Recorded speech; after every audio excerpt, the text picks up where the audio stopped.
L'administration fasciste de Trump a déposé un décret le 22 septembre dernier. Les antifascistes sont désormais considérés comme une organisation terroriste. Au Front Pop, on a une question bien simple. Si t'es pas antifasciste, t'es quoi, tabarnak?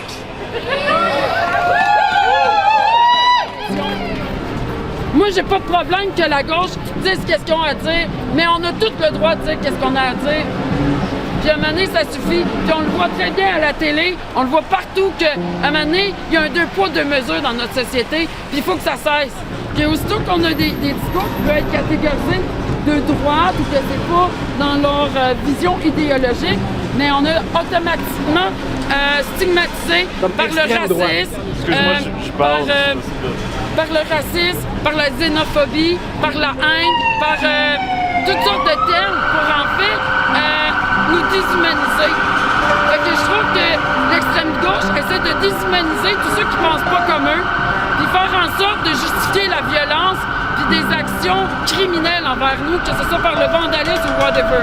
OK? Puis c'est ça qu'on est venu dénoncer. Toi, tu dis que tu as été victime de leurs actions? Oui, à un moment donné, j'avais organisé une manifestation.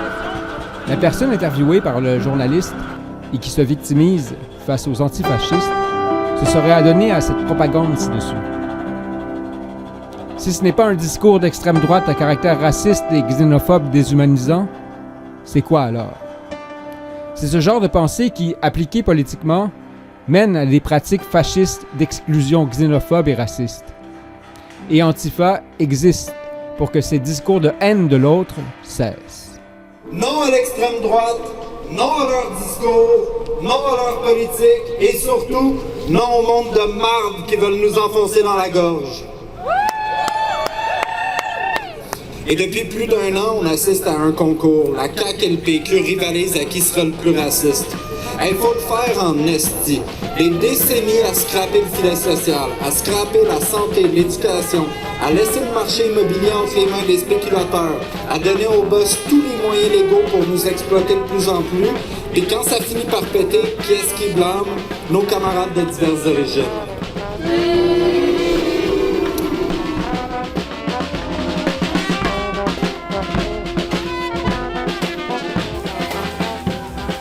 Mais comme ça vient de dire, je suis ici en tant que militante queer révolutionnaire à l'invitation du Front Pop, que je remercie. Je suis là pour parler spécifiquement du ciblage de l'internationale fasciste des communautés queer et trans. Il faut que les forces féministes, syndicales, intellectuelles, étudiantes, communautaires, antifascistes affirment clairement leur opposition aux mesures et discours transphobes et s'engagent dans la lutte pour la libération de nos communautés. Ensemble, nous devons affirmer le droit inaliénable de tous à la totale autonomie sur leur corps et leur vie. Il est de plus en plus clair que la lutte que nous menons est une lutte de survie. Alors affirmons-le, la victoire ou la mort, nous vaincrons.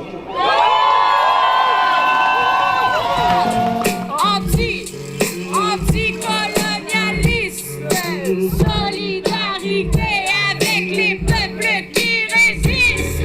Contre le fascisme et la misère, c'est la lutte sociale qui est nécessaire. Contre le fascisme et la misère, c'est la lutte sociale qui est nécessaire. On n'oublie pas, on pardonne pas, le fascisme ne passera pas. On n'oublie pas.